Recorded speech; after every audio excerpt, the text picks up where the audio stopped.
Six episode vannamei কালচারে reservoir, water exchange and mineral অ্যাপ্লিকেশনের গুরুত্ব অনেক। ফ্রেন্ডস, সময়ের আগে যদি নিজেকে পরিবর্তন করে নেন তাহলে আপনি বেঁচে গেলেন, আর সময় যদি আপনাকে পরিবর্তন করে তাহলে কিন্তু আপনাকে কাঁদতে হবে। বিগত কয়েক বছর ধরে যারা ভেনামি চিংড়ি চাষ করছিল অনেকেই কিন্তু চিংড়ি চাষ স্টপ করে দিয়েছে বা চিংড়ি চাষ করা ছেড়েই দিয়েছে। আপনি চাষ করছেন অথবা চাষ করবেন বলে ঠিক করেছেন, তাহলে কিন্তু আপনাকে ভেনামি কালচার সম্বন্ধে প্রপার নলেজ নিতে হবে এবং সম্পূর্ণ জ্ঞান অর্জন করার পরে কিন্তু আপনাকে চাষে নামতে হবে। তাই পুরনো প্রথাগতভাবে যদি আপনি চাষ করেন তাহলে কিন্তু আপনি ঠকে যাবেন। নতুন পদ্ধতিতে বর্তমান সময়ের সঙ্গে সঙ্গে যেভাবে উৎপাদন বৃদ্ধির কৌশল আমি বাস্তব অভিজ্ঞতা সঞ্চয় করে আপনাদের সঙ্গে শেয়ার করছি, সেটা কিন্তু আপনাদের জানা দরকার। ভেনামি কালচারে reservoir, water exchange and mineral অ্যাপ্লিকেশনের গুরুত্ব আপনাকে জানতেই হবে। তো চলুন শুরু করা যাক আজকের ষষ্ঠ এপিসোড। ভিডিওটি একটু স্কিপ না করে শেষ পর্যন্ত দেখতে থাকুন, ভিডিওটি মোস্ট ইম্পর্টেন্ট হতে চলেছে। ফ্রেন্ডস, ভেনামি কালচারে রিজার্ভারের গুরুত্ব অনেক। রিজার্ভার থাকলে আপনি নিরোগ, স্বল্প উৎপাদন খরচে কালচার সাকসেস করতে পারেন। তাই আপনাকে রিজার্ভার রাখতে হবে। আপনার সম্পূর্ণ জমির 1/4 ব্যবহার করুন, কালচার করুন, আপনি সাকসেস হবেন। আপনি যদি 1000 স্কোয়ার মিটার রিজার্ভ রাখেন, 3000 স্কোয়ার মিটার আপনি চাষ করতে পারবেন। অর্থাৎ আপনার সম্পূর্ণ জমির পরিমাণ যদি 1 একর হয়, সেক্ষেত্রে কিন্তু আপনি 3000 স্কোয়ার মিটারে কালচার করুন, 1000 স্কোয়ার মিটার রিজার্ভার রাখুন। কালচার পন্ডে জল ভর্তি করার পূর্বে আপনি রিজার্ভারে জল স্টক করে নিন। রিজার্ভারে জল স্টক করে সেখানে টার্বিডিটিটাকে সেডিমেন্ট হতে দিন, অর্থাৎ ঘোলাটাকে আপনি থিতিয়ে নিন। ঘোলা থিতনার জন্য বর্তমানে প্যাক ব্যবহার করা হয়, PAC, পলি অ্যালুমিনিয়াম ক্লোরাইড। যদি নদীর জলে অত্যধিক ঘোলা থাকে তাহলে আপনি এই PACটা ব্যবহার করতে পারেন এবং ওই জলটাকে রিজার্ভারেই কিন্তু আপনি জার্মলেস করে নিন। জার্মলেস করার জন্য আপনাকে পটাশিয়াম পারম্যাঙ্গানেট ব্যবহার করতে হবে।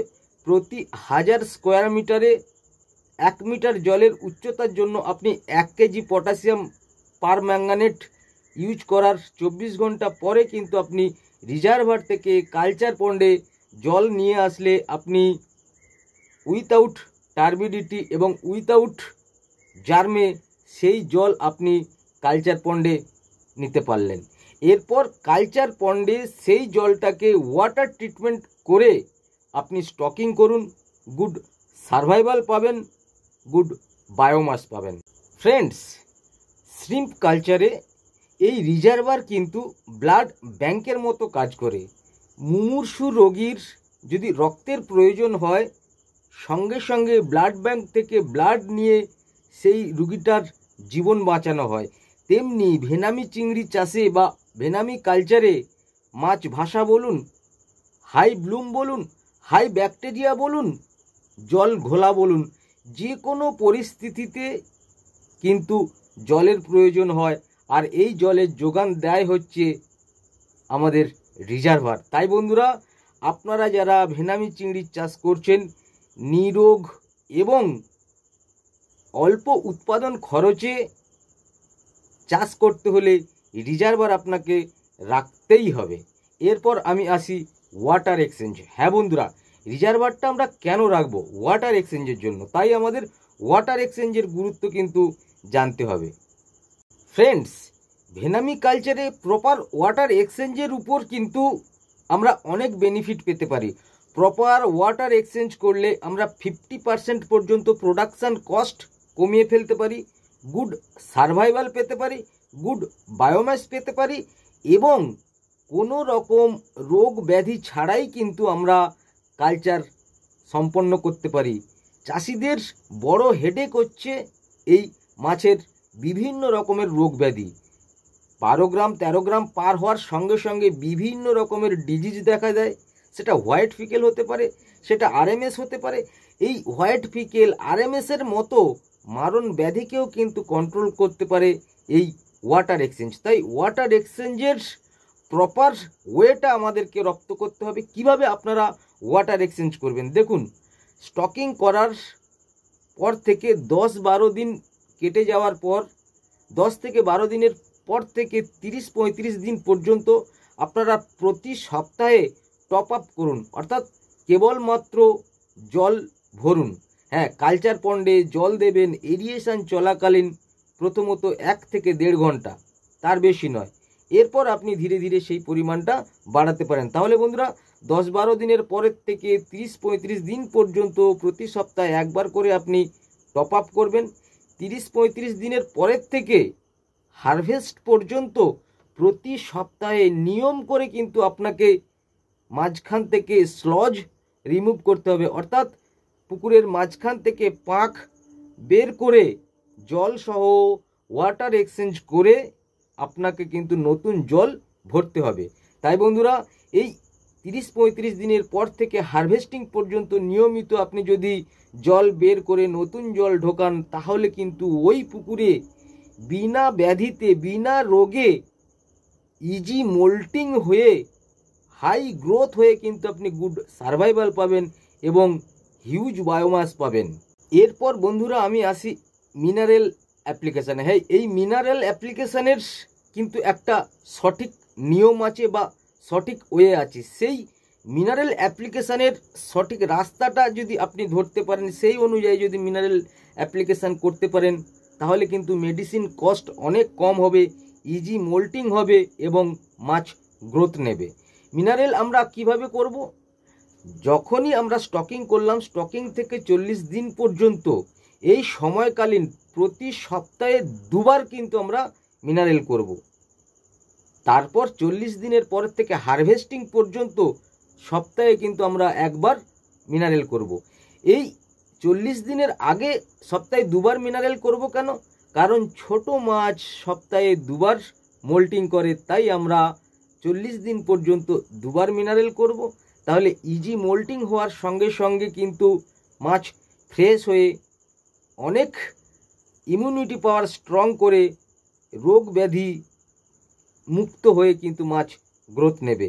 আর 40 দিনের পরের থেকে হারভেস্টিং পর্যন্ত প্রতি সপ্তাহে 1 বার মিনারেল করার কারণ হচ্ছে ওই সময়কালীন ওরা প্রতি সপ্তাহে কিন্তু 1 বার করেই মোল্টিং করে। তাই মোল্টিং করার সময় যদি আমরা চুন মিনারেলের যথোপযুক্ত প্রয়োগ করি, তাহলে কিন্তু ইজি মোল্টিং হবে, গ্রোথ হবে এবং মাছ কিন্তু সুস্থ থাকবে, নিরোগ থাকবে। মোল্টিং হওয়ার পরে বিভিন্ন রকমের রোগ কিন্তু মাছের চলে যায়। তাই ইজি মোল্টিং করানোর জন্য যে সময় আপনি নতুন জল ঢোকাচ্ছেন, নতুন জল ঢুকিয়ে আপনি বিকালের দিকে ডলোমাইট করুন 40 দিন পর্যন্ত যে মাছ, সেই মাছের জন্য। তারপর আপনি সন্ধ্যা 8টার সময় মিনারেল করুন, দেখবেন মাছ ইজি মোল্টিং হয়ে গ্রোথ নিচ্ছে, মাছ সুস্থ থাকছে। আর 40 দিনের পরের থেকে ডলোমাইটের পরিবর্তে আপনারা নতুন জল ঢুকিয়ে কলি চুন ব্যবহার করুন ভোরবেলা, আর ঠিক সেই দিন রাত্রেবেলা আপনি মিনারেল করুন, দেখবেন ইজি মোল্টিং হবে এবং মাছ গ্রোথ নেবে। এরপর এই মিনারেল কি মিনারেল ইউজ করব? হ্যাঁ, মাছ যখন ছোট থাকবে আমরা ট্রেস মিনারেল ইউজ করব। 40 দিন পর্যন্ত আমরা ট্রেস মিনারেল ইউজ করতে পারি।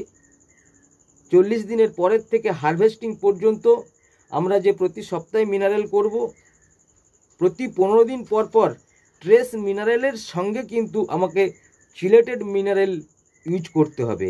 আর চিংড়ি মাছের বেশি প্রয়োজন হয় ক্যালসিয়াম, পটাশিয়াম ও ম্যাগনেসিয়াম। মাছ ব্যান্ড হয়ে যায়, মাছ ক্রাম্প হয়ে যায়, মাছ হোয়াইট মাসেল হয়ে যায়।